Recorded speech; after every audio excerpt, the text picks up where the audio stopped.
Les Rémois.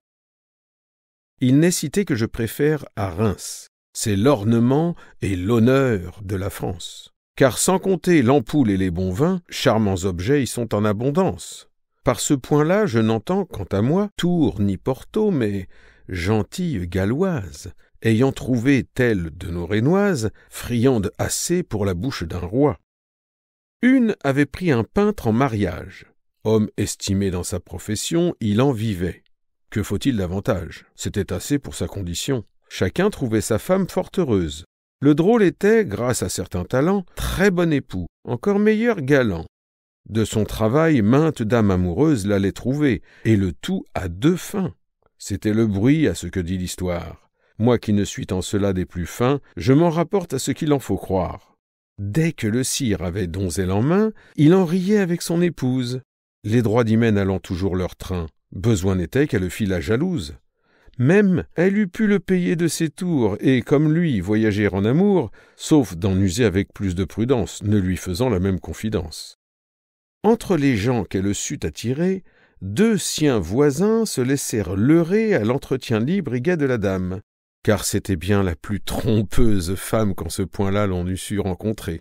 Sage surtout, mais aimant fort à rire, elle ne manque incontinent de dire à son mari l'amour des 2 bourgeois, tous 2 gens sots, tous 2 gens à sornettes. Lui raconta mot pour mot leurs fleurettes, pleurs et soupirs, gémissements gaulois. Ils avaient lu, ou plutôt ouï dire, que d'ordinaire, en amour, on soupire. Ils tâchaient donc d'en faire leur devoir, que bien que mal, et selon leur pouvoir.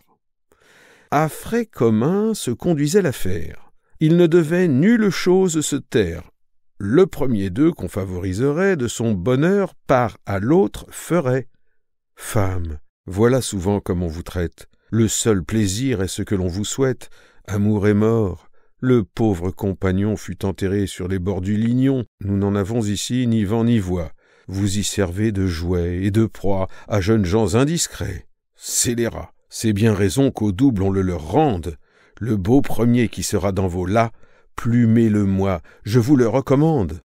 La dame, donc, pour tromper ses voisins, leur dit un jour « Vous boirez de nos vins ce soir, chez nous. Mon mari s'en va faire un tour au champ, et le bon de l'affaire, c'est qu'il ne doit au gîte revenir. Nous nous pourrons à l'aise entretenir. » Bon, dirent-ils, nous viendrons sur la brune. Or les voilà, compagnons de fortune. La nuit venue, ils vont au rendez-vous. Eux introduits, croyant ville gagnée, un bruit survint, la fête fut troublée. On frappe à lui, le logis au verrou était fermé. La femme à la fenêtre court en disant « Celui-là frappe en maître, serait-ce point par malheur mon époux ?»« Oui, cachez-vous, dit-elle, c'est lui-même. Quelque accident, ou bien quelque soupçon, le font venir coucher à la maison. » Nos 2 galants, dans ce péril extrême, se jettent vite en certain cabinet. Car s'en aller, comment aurait-il fait?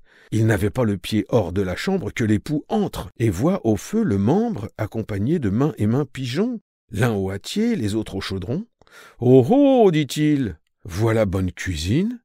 Qui traitez-vous ?»« Alice, notre voisine, reprit l'épouse, et Simonette aussi. Loué soit Dieu qui vous ramène ici, la compagnie en sera plus complète. Madame Alice, Madame Simonette n'y perdront rien.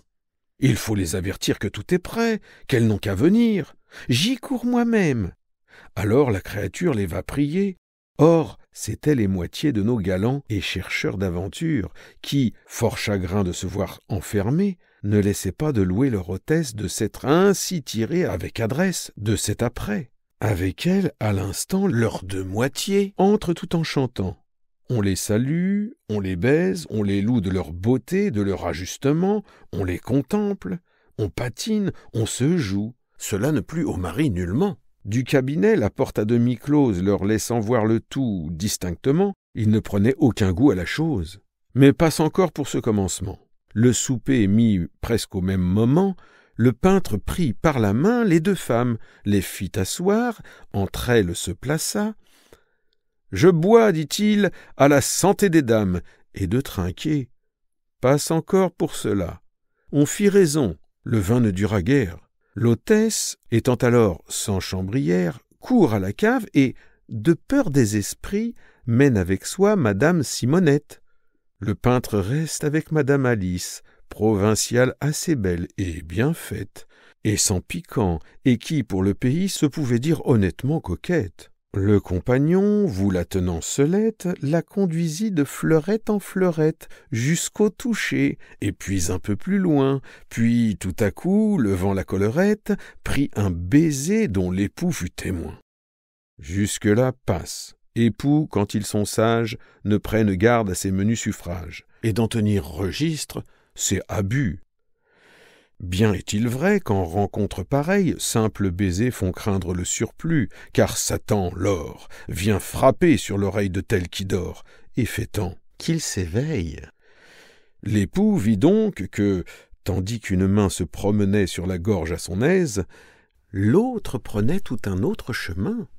Ce fut alors, dame, ne vous déplaise, que, le courroux lui montant au cerveau, il s'en allait, enfonçant son chapeau, mettre l'alarme en tout le voisinage, battre sa femme, et dire au peintre rage, et témoigner qu'il n'avait pas les bras gourds. « Gardez-vous bien de faire une sottise, lui dit tout bas son compagnon d'amour. Tenez-vous quoi? Le bruit en nulle guise n'est bon ici, d'autant plus qu'en vos là vous êtes pris. Ne vous montrez donc pas. C'est le moyen d'étouffer cette affaire. Il est écrit qu'à nul il ne faut faire ce qu'on ne veut à soi-même être fait. Nous ne devons quitter ce cabinet que bien à point, et tantôt quand cet homme, étant au lit, prendra son premier somme. Selon mon sens, c'est le meilleur parti. À tard viendrait aussi bien la querelle. N'êtes-vous pas cocu plus qu'à demi? Madame Alice au fait a consenti, cela suffit, le reste est bagatelle. » L'époux goûta quelque peu ces raisons. Sa femme fit quelque peu de façon, n'ayant le temps d'en faire davantage, et puis, comme personne sage, elle remit sa coiffure en état. On n'eût jamais soupçonné ce ménage, sans qu'il restait un certain incarnat dessus son teint. Mais c'était peu de chose, dame Fleurette en pouvait être cause. L'une pourtant des tireuses de vin, de lui sourire au retour, ne fit faute. Ce fut la peintre. On se remit en train, on releva grillades et festins, on but encore à la santé de l'hôte et de l'hôtesse et de celle des trois qui, la première, aurait quelque aventure. Le vin manqua pour la seconde fois. L'hôtesse, adroite et fine créature, soutient toujours qu'il revient des esprits chez les voisins. Ainsi, madame Alice servit d'escorte. Entendez que la dame, pour l'autre emploi, inclinait en son âme, mais on l'emmène, et par ce moyen-là, de faction Simonette changea. Celle-ci fait d'abord plus la sévère, veut suivre l'autre, ou feint le vouloir faire, mais se sentant par le peintre tirée, elle demeure, étant trop ménagère pour se laisser son habit déchirer. L'époux, voyant quel train prenait l'affaire, voulut sortir.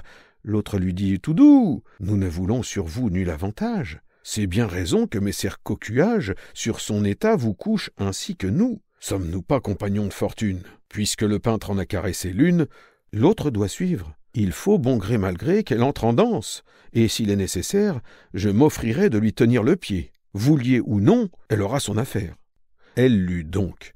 Notre peintre y pourvut tout de son mieux, aussi le valait-elle.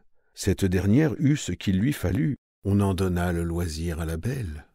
Quand le vin fut de retour, on conclut qu'il ne fallait s'attabler davantage. Il était tard, et le peintre avait fait pour ce jour-là suffisamment d'ouvrage.